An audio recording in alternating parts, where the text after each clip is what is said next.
Welcome to the Legacy Leaders Podcast. Are you doing the best for your client to help them create their legacy? Are you creating a plan that goes far beyond finances to help people ensure that it becomes the driving force behind all decisions? On this podcast, hosts Katie Beth Hand and Stan Miller will help you with growing your practice and your clients' peace of mind. Together, they bring the best and brightest minds to share with you how to help your clients develop their best legacy. And now, here are your hosts, Katie Beth and Stan. Welcome back to the Legacy Leaders Podcast with your host, Stan Miller. Our guest today is Colt Pierotti, a financial advisor in Memphis, Tennessee. Colt, welcome aboard. Thank you for having me, sir. So, Colt, I've read your bio, and I know that you've done a lot of work to prepare yourself to be a financial advisor, to be able to serve clients the way you do. I think the work that you put into that, I think you deserve an opportunity to spend a little bit of time talking about your background. So I want to hear about it. Yeah, for sure. So I started my career at UBS. I was mainly working with corporate executives of public and private companies, along with other affluent families. My main role there was on the portfolio management side, building customized portfolios for our families. And last year I moved over to Ameriprise on a private wealth team. So it's a team of 6. We have 3 advisors, 3 support staff.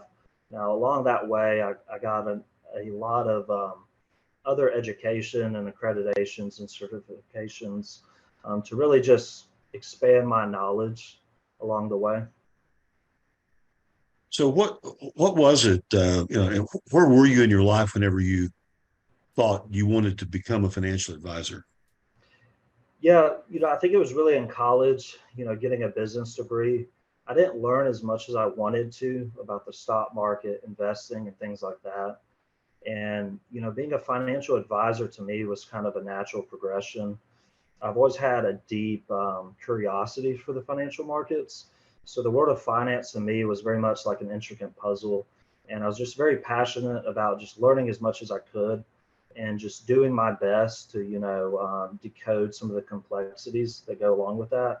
And I wanted to turn my interests into a very meaningful career where I could help other people navigate the financial landscape and just make informed decisions that are going to impact themselves and then their families' lives. So you got an MBA, right? That's correct. Yeah, and then you've done some other things too that look pretty remarkable to me. Just looking at your bio, you're a certified investment management analyst, and that's a designation that comes from the Yale School of Management, if I'm reading this right. Correct. And then I also got my APMA, accredited portfolio management advisor from the College Financial Planning. And then I'm currently working on getting my CFP, which is a certified financial planner. Yeah, that's a big deal. They don't give those away, do they? They did not. It's been fun though, learning about it. Oh yeah. But yeah, a lot of work goes into that. And when I see somebody who has that designation, I know it just indicates a certain quality of commitment because it requires, so much work, effort, and that's work and effort that you have to put in, I guess, nights and weekends, right? I worked a lot of nights and weekends, yes. I would Yeah. say probably about a year and a half there. It was almost every day, just at least putting in some kind of studying, just because I knew if I was going to do it, I wanted to get it over with and not let it just kind of drag out. Yeah. So you've been doing this for a while. Tell me how COVID affected your business and did any changes come about as a result of COVID? Yeah, I would say as a team, it was definitely challenging going from working in person every day to going remotely. But luckily as a team, we've always kind of embraced technology. So that switch was rather seamless. I would say it was a lot more difficult for the older clients to kind of get used to virtual meetings and things like that, just the technology aspect of it. But I would say the good thing about COVID is, some people might have been a little reluctant before 2020 to work with an advising team that is not in the same geographical location. So it really opened up that door to kind of a wider cast of potential clients from all around the country. Right. Yeah, that's true. And we found the same thing in estate planning, but it turns out after after a while, people get used to that, and actually, in many respects, like it, because now they don't have to get all dressed Drive up, get in and the yep. drive and all that, right? So yeah, it's yeah, a lot of upside to that. So this year, the big story, one of the big stories in the financial space has been inflation, and correspondingly, the interest rates that have resulted from that. So I'm a little curious, how do you talk to your clients about inflation? Yeah, so inflation is definitely an interesting problem for both advisors and for investors alike. It's not something we've had to deal with for multiple decades, and technology is inherently deflationary in nature. And that's what we've seen over the past 2 decades. Due to the shutdowns, the supply chain disruptions, and just the massive spending, it created a massive supply-demand imbalance. And that's really what we're seeing today and what we're dealing with. But as far as clientele, most people are approaching or that are in retirement, they have legitimate fears on inflation and how it could degrade their purchasing power. There's a really good piece by Schiller Data Library, and it's at Yale University, and it shows the annualized dividend growth of U.S. stocks versus inflation. And this data goes back 150 years. And what we find out is that dividend growth is around 3.7%, while inflation's at 2%. So when you look at that, that's an 85% spread. So as a stock owner, it should give you a little bit more peace of mind knowing that the dividends are outpacing inflation over time. So that's, on stocks. But if we take a look at other asset classes, so because the Fed is increasing interest rates to combat inflation, cash like alternatives and bonds, investors can earn a much higher yield on more conservative investments. So you can actually, as a portfolio manager, you can increase the total income of the portfolio. And if you're adding to these asset classes, you can simultaneously decrease risk within the total portfolio. Well, that idea has to have a lot of appeal to the retirees that you serve, right? Increasing income and decreasing risk. If I can do both of those simultaneously, that's got to be a win. Yeah. What would you say has been your biggest challenge recently? I would say I feel like a lot of people probably have the same challenge, just finding that work-life balance. Um, I like to think of myself as kind of an entrepreneur at heart. So I probably tend to think about and work on the business a little bit more than I should.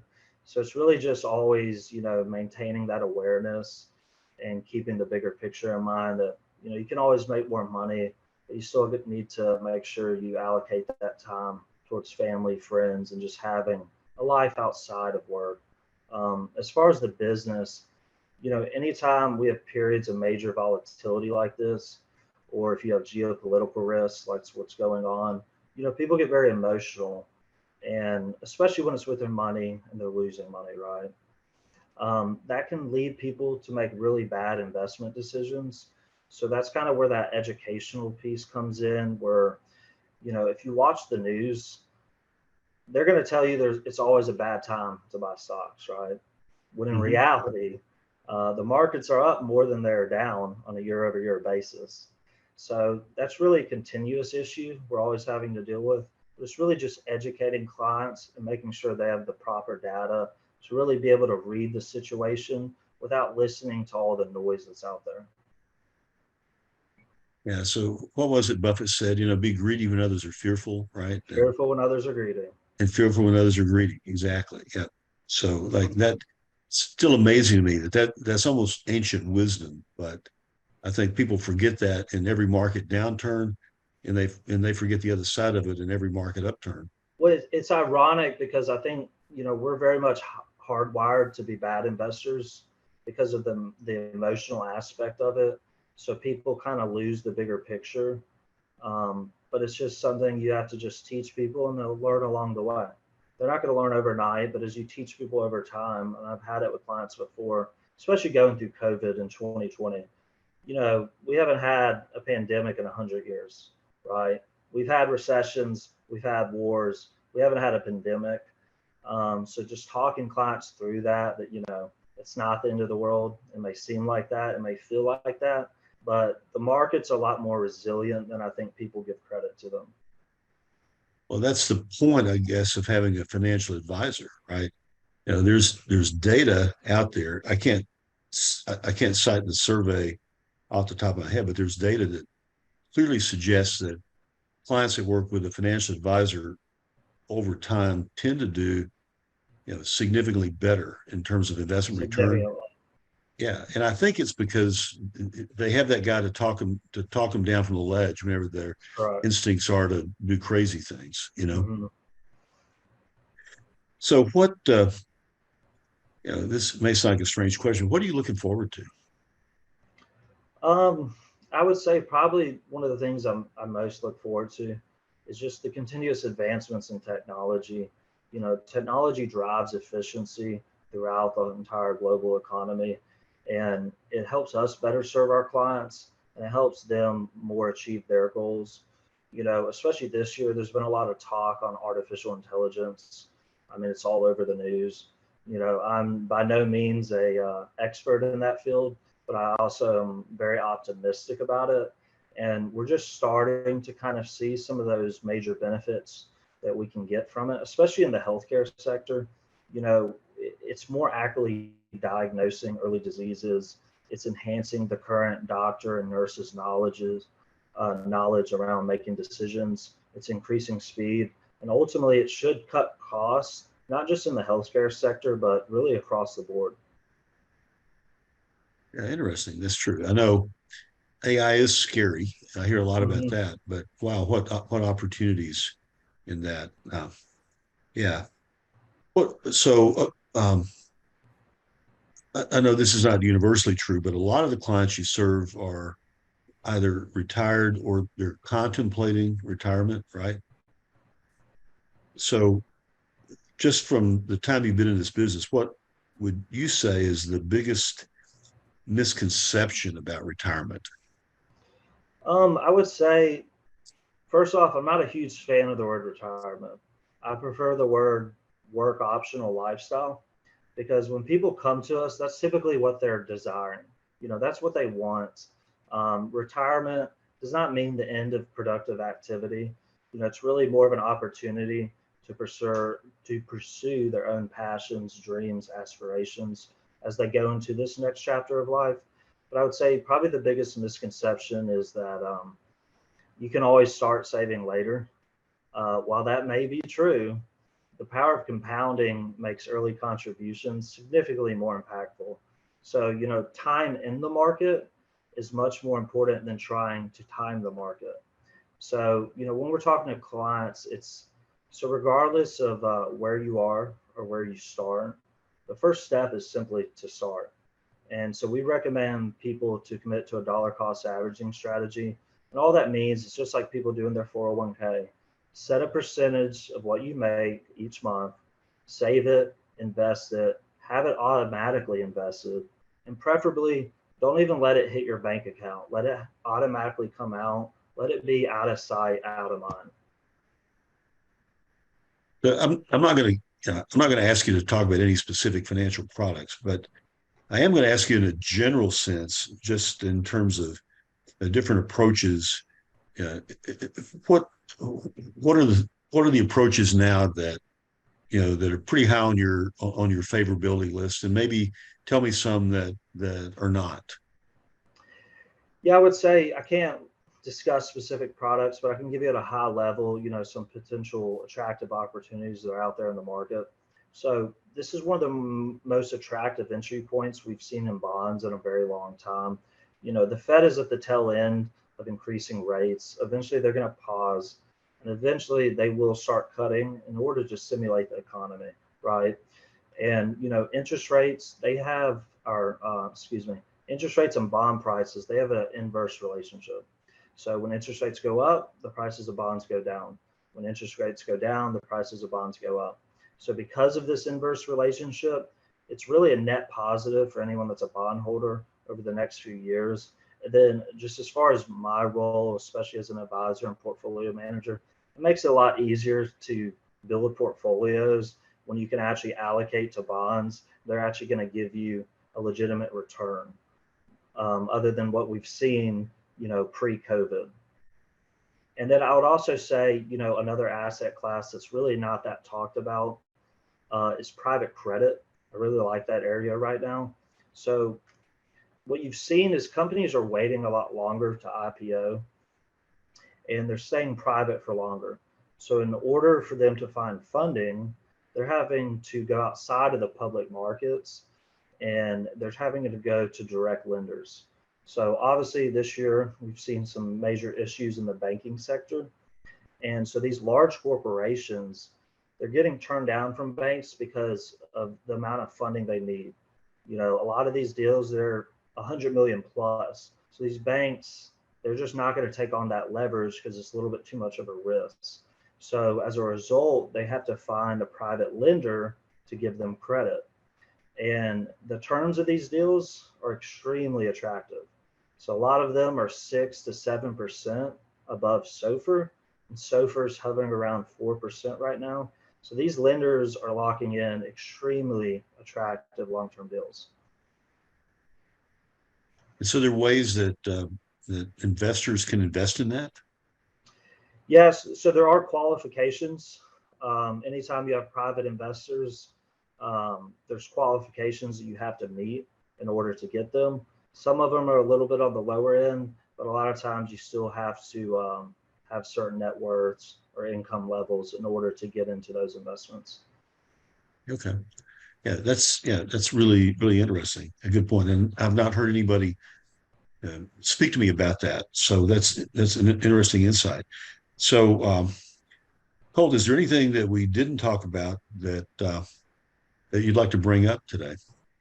For sure. So I was a little surprised you didn't ask me about the R word, recession. Oh yeah. So this is probably one of the most talked about recessions before we've ever had a recession, which is a little ironic. Recessions, they're inevitable. It's part of the economic cycle.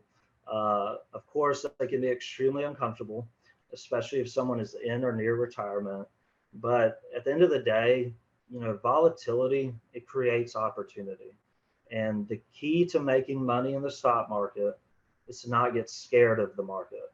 So, we've had a great start to the year. So any potential weakness, should it occur, and inevitably, we're going to have a downturn from here, right? So you should be viewing this as an opportunity to acquire good long-term businesses at a discount. So like we always tell our clients, stay invested, dollar cost average into the market, reinvest your dividends, and stick with quality. And if you can do that and stay disciplined, really everything else should take care of itself. It sounds like good advice. And normally I'd expect to hear that advice from a guy much older than you. But I think Colt, you may be wise beyond your years. And so I appreciate you saying that. I've had good teachers along the way. Yeah. And by the way, so congratulations on the engagement. I know Thank you very much. that's a really cool deal that's coming up for you. So yeah, I'm a big advocate of marriage, and I think it'll be good for you. So Colt, I really appreciate the time today. I appreciate the time that you spent with me. It's been engaging for me. I've learned some things, and I appreciate the opportunity. Good to get to know you.